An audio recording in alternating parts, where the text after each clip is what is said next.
To set up a set of framework is not a big problem. I think the issue is to implement it. And then more than that, to really enforce it, because that is what you have to do. But there will always be a possibility for corruption, right? I mean, there's no country in the world that is free of corruption. If you enforce it strongly, you can really mitigate some part of it, right?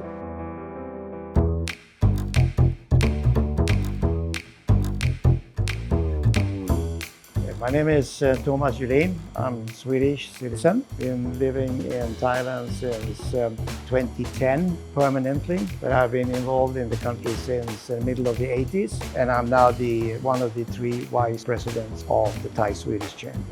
Issues, I think it is some limitations in the Foreign Business Act. It's been difficulties to access financing in Thailand through the banking system. That I think is the main obstacles. It hasn't really been that difficult to operate here. There's some red tape, of course, with the authorities, but problems are to be overcome, right, which we have managed quite well to do during the last 20 years. Well, it's not really a level playing field, right? As a foreign investor or foreign company, still have issues to reach the market and compete in the Thai market. It's quite difficult. We don't have a particular issue for my company, but you can say that there is a dominant level of let's say families in Thailand that is dominating certain sectors, and they seem to be a little bit reluctant to have true competition. It's like a free open market, right? I think it is, unless you have a BOI license, I think there are quite strict rules that you have to follow, with 51-49 shareholding, for instance, which gives some limitations. There's some limitations to employ foreigners, because if you work globally, you need to have foreigners also working in your company. And I think that is the main issue. And then for our members, there are probably most of them have the same issues. And it has been, I don't know how it is today, but it has been quite a process to obtain a BOI license earlier. And we did it 20 years ago. But I think it's probably a lot easier today to do that. To set up a set of framework is not a big problem. I think the issue is to implement it.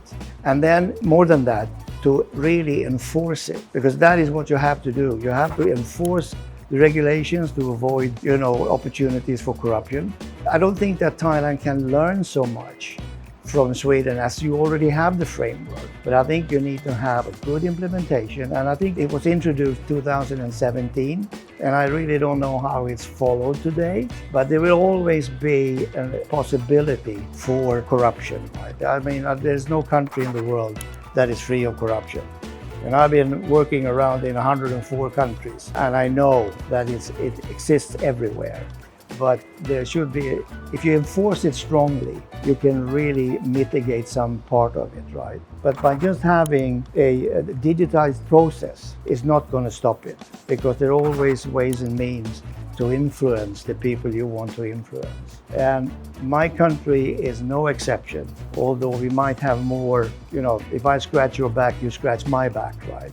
But not so much in exchanging money or something like that. It's very rare, actually. Yeah, this is a good place to operate in, and you have access, as I said, to skilled people, particularly when you recruit them out of the universities. The English proficiency is getting much, much better if I compare to when I came here in the 1980s. We can find, any language here and get people to come and work for us on a freelance basis, right? The infrastructure is good, and it has improved tremendously over the last 10-15 years, although the traffic is still bad. So there is a lot of advantages here, definitely. And it's a central position in Southeast Asia, right? And it's easy to reach wherever you want to go in the surrounding countries or what have you.